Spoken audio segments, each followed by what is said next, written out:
Hi hello welcome to our channel. నేను మీ astro numerologist Nivas Valmiki. ఈ రోజు ఈ వీడియోలో టాపిక్ ఏంటంటే రూలింగ్ మూల గ్రహము. రూలింగ్ మూల గ్రహము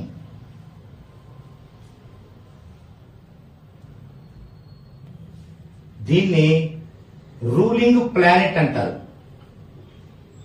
రూలింగ్ ప్లానెట్ అంటే ఆర్పి. తెలుగులో రూలింగ్ మూల గ్రహము, ఇంగ్లీష్ లో రూలింగ్ ప్లానెట్, క్లుప్తంగా ఆర్పి అంటారు. ఈ రూలింగ్ మూల గ్రహం ఆర్పి అనేది ఎందుకు ప్రాధాన్యత వహిస్తుంది అనే విషయాన్ని తెలుసుకొని ఆ తర్వాత రూలింగ్ ప్లానెట్ ని ఎలా మనం నిర్ణయించాలో తెలుసుకుందామండి. ఇది ఇప్పుడు అప్డేట్ అయినటువంటి న్యూమరాలజీ ప్రక్రియలో చాలా చాలా చాలా ఇంపార్టెంట్ పార్ట్ ఇది. ఆర్పి అనేది అంటే జన్మ వైబ్రేషన్ కి సంబంధించిన 2 పార్ట్స్ లో, అంటే ఇండెక్స్ ఆర్పి అని ఉంటుంది జన్మ వైబ్రేషన్ కి. ఆ 2 పార్ట్స్ లో ఇది ఒక కీలకమైన పార్ట్ ఆర్పి. అసలు ఎందుకు ఇది? దానికంటే ముందు, అది చెప్పుకోవడానికంటే ముందు మనకి ఒక పర్సన్ కి సంబంధించి అతని పుట్టుక నుంచి చనిపోయేంత వరకు జననం, బాల్యం, విద్యాభ్యాసం, కెరీర్ లో సెటిల్ అవ్వడం, మ్యారేజ్, ఇట్లా ప్రతి కీలకమైన అంశాన్ని కూడా దేన్ని బట్టి నిర్ధారించే వాళ్ళమంటే గతంలో దేన్ని బట్టి నిర్ధారించే వాళ్ళమంటే ఒక పర్సన్ యొక్క లగ్నం, రాశి, నక్షత్రం, ఈ 3 అంశాలను బట్టి నిర్ణయించే వాళ్ళం. ఇప్పటికీ ఓన్లీ ట్రెడిషనల్ ఆస్ట్రాలజీని ఫాలో అయ్యే ప్రతి ఒక్కరూ కూడా ఒక 70-80 సంవత్సరాల క్రితం ఫాలో అయినటువంటి దీన్ని బట్టే ఫాలో అవ్వడం పరిపాటి ఇప్పటికీ కూడా. అయితే ఇది రైట్ కాదు, అంటే సంపూర్ణమైన రైట్ కాదు. ఒక 80 ఏళ్ల క్రితం మనకేది ఆసరా లేనప్పుడు మన పెద్దలు, మన పూర్వీకులు కనీసం కొంతలో కొంతైనా బెటరబుల్ గా ఉండాలని సూచించిన మార్గం. ఆ తర్వాత తరాలు రాను రాను ఏమైందంటే ఆ బెటర్మెంట్ నే అదే కంప్లీట్ నిజమనుకొని ఆ భ్రమలో దాన్నే ఫాలో అవుతూ ఉంటారు ఇప్పటికీ కూడా. కానీ అదే కరెక్ట్ కాదు అని ఆ తర్వాత వచ్చిన ఎంతో మంది ప్రముఖులతో పాటు శ్రీ కృష్ణమూర్తి గారు కూడా నిర్ణయించి ఆయన దానికి కరెక్ట్ అయిన రూపం తేవడానికి 40 సంవత్సరాలు పైగా కష్టపడి ఆయన దానికి ఒక కరెక్ట్ రూపం తెచ్చాడు. తర్వాత ఆయన ఫాలోవర్స్, ఆయన్ని గురువుగా భావించిన ప్రతి ఒక్కరూ కూడా ఎంతో మంది దాని మీద ఇంకా పరిశోధనలు చేసి ఎస్ ఇది రైట్ అని నిర్ధారించారు.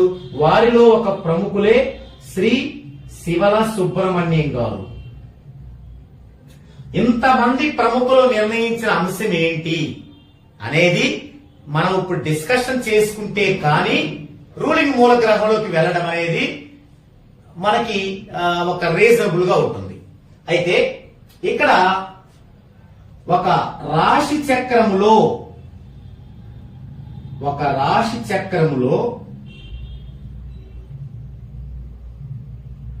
మొత్తం 12 రాసులు, 27 నక్షత్రాలు, 108 నక్షత్ర పాదాలతోనే ఇప్పటి వరకు మనం దాన్ని కొనసాగించాము. ఎప్పుడు? వీరు రాకముందు. అయితే అక్కడ జరిగిన లాసులు చాలా ఉన్నాయి. అదంతా కూడా ఒక టాపిక్, ఒక వీడియో చేయాల్సిందే.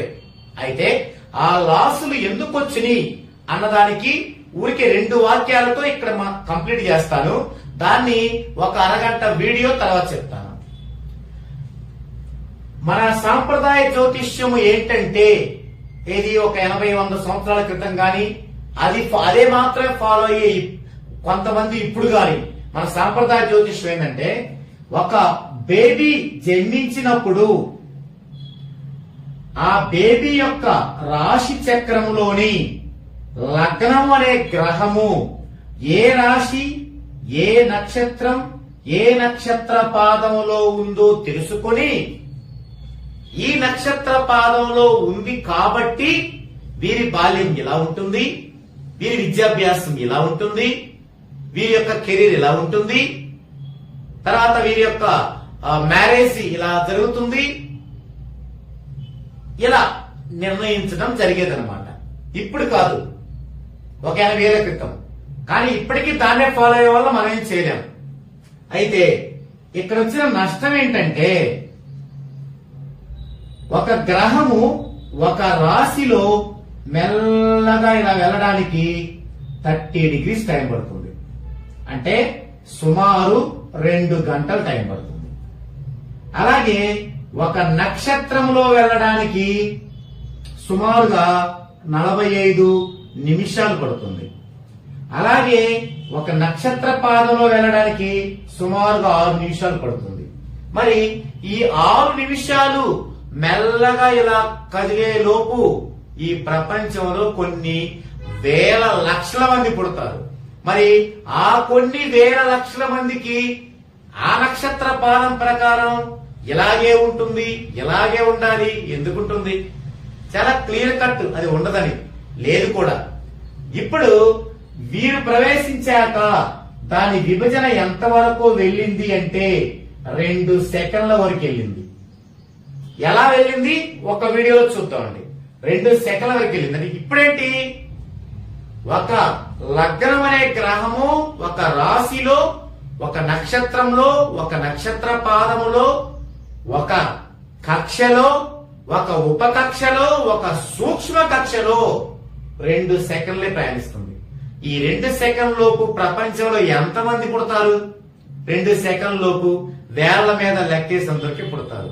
కాబట్టి ఇదే నిజం, ఇదే ఇప్పుడు అప్డేట్ అయినటువంటి విషయం.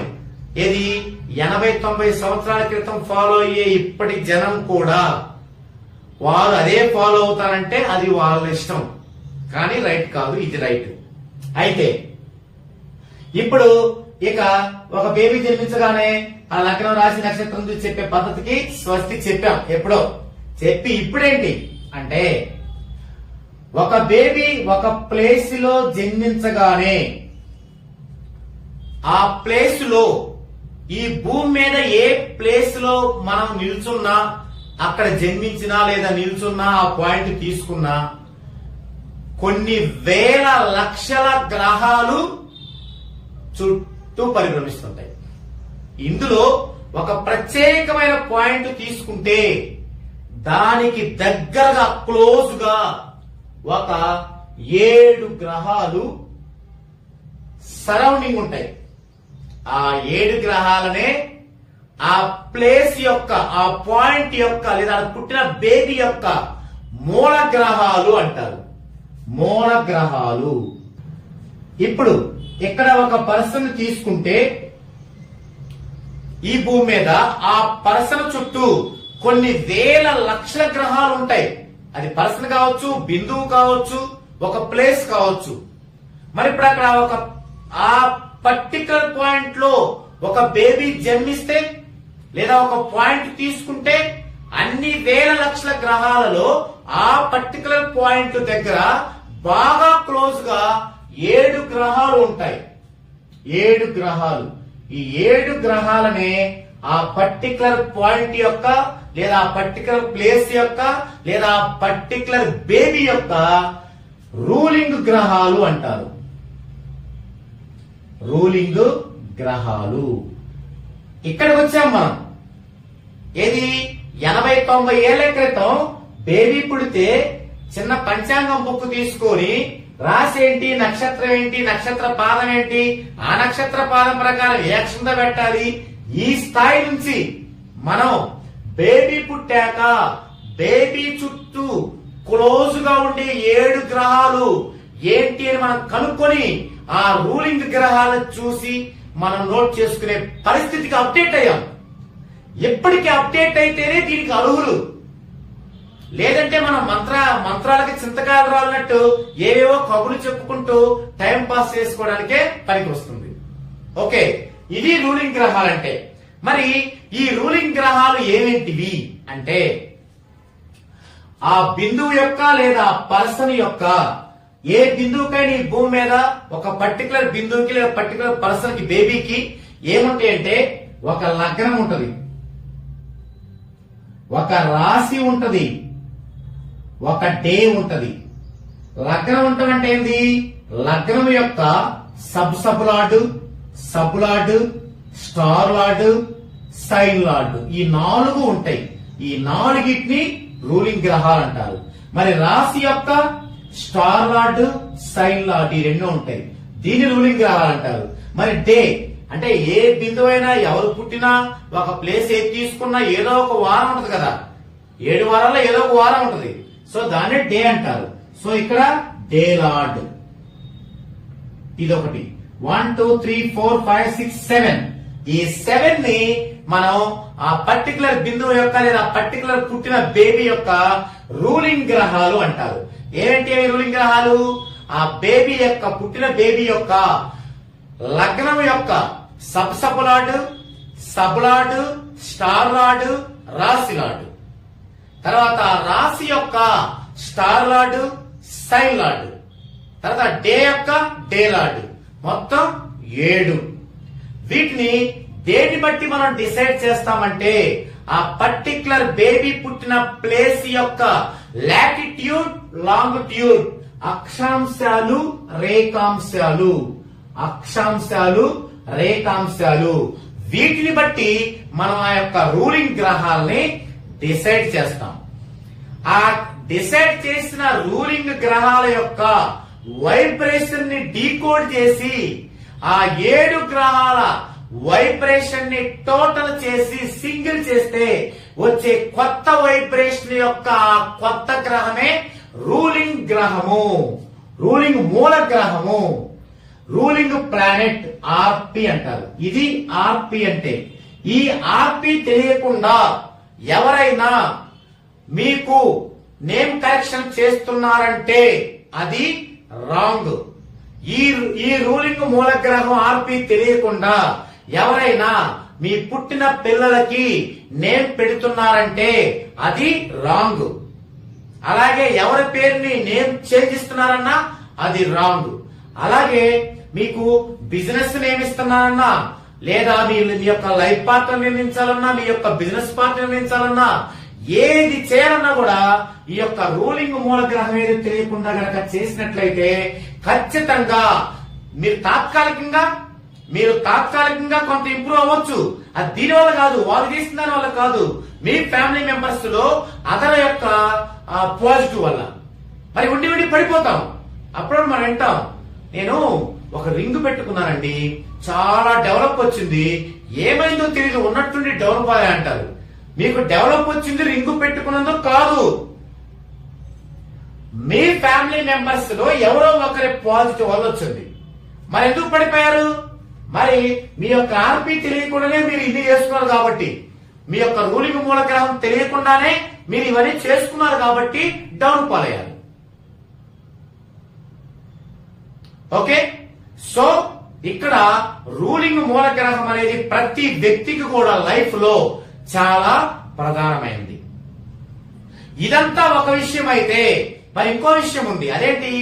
రూలింగ్ మూల గ్రహాన్ని ఎలా క్యాల్కులేట్ చేయాలి అన్న విషయంలో మీరు ఏదో ఒక యాప్ ఉపయోగించి టకటక వేసిదే రూలింగ్ మూల గ్రహం అంటే తప్పే, అది కరెక్ట్ కాదు.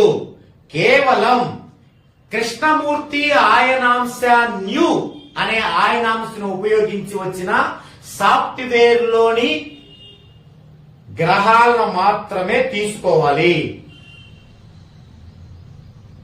లేదా మాన్యువల్ గా వేయాలి. మాన్యువల్ గా ఏంటంటే ఇప్పుడు చాలా రిస్క్ తో కూడినటువంటి విషయం, టైం ఎక్కువ అవుతుంది. అందుకే అది వేయటానికి కేపీ ఆస్ట్రాలజీ యాప్ అని ఉంటుంది. దాని ద్వారా చేస్తేనే మీకు పాయింట్ ఆఫ్ రేంజ్ లో పర్ఫెక్ట్ గా వస్తుంది. అలా కాకుండా మీరు వేరే వేరే యాప్ల్లో కూడా ఇప్పుడు ఇవ్వడం మొదలు పెట్టారు కేపీ పద్ధతి అని. నో, అది మీకు కరెక్ట్ గా ఉండదు. కేవలం కేపీ ఆస్ట్రాలజీ యాప్ ద్వారా మాత్రమే మనం ఒక పర్సన్ యొక్క టైముని కూడా బీటీఆర్ చేయాలండి. ఒకళ్ళు అంటారు నేను 7 గంటల 10 నిమిషాలు పుట్టా అంటారు. వెంటనే టగడగ 7 గంటల 10 నిమిషాలు యాప్ లో తీస్తే వేస్తే కుదరదు. దాన్ని బీటీఆర్ చేసుకోవాలి. మనం న్యూమరాలజిస్ట్ గా మన బాధ్యత అది. బీటీఆర్ బర్త్ టైం రెక్టిఫికేషన్ చేసుకొని వాడు చెప్పిన 7 గంటల 10 నిమిషాలా, లేదంటే 7 గంటల 9 నిమిషాల 50 సెకండ్లా, 7 గంటల 10 నిమిషాల 12 సెకండ్లా, ఇలా మనం డిసైడ్ చేసి అప్పుడు మాత్రమే తీసుకొని ఆ రూలింగ్ గ్రహాలకు మాత్రమే రూలింగ్ మూల గ్రహం తీసుకుంటే అప్పుడు మాత్రమే అది 100% కరెక్ట్. సో ఇది రూలింగ్ మూల గ్రహం అంటే. కాబట్టి ఎవరైనా సరే ఈ రూలింగ్ మూల గ్రహాన్ని గనక ఒక కేపీ పద్ధతిలో కేపీ ఆస్ట్రాలజీ యాప్ నుంచి తీసుకోకుండా లేదా బీటీఆర్ చేయకుండా మీరు ఇచ్చింది యాక్సిడ్ చేసి ఇదే మీ యొక్క రూలింగ్ మూల గ్రహం అని కనుక ఇస్తే ఖచ్చితంగా మీకు మేలు జరగటం ఉంచండి, పూర్తిగా కీడు జరిగి పూర్తి డెఫిసిట్ లోకి వెళ్లిపోతారు. ఇది ఈ వీడియోలో మూల గ్రహం గురించిన ఈ టాపిక్. మరో వీడియోలో మరో టాపిక్ తో మరలా కలుద్దామండి.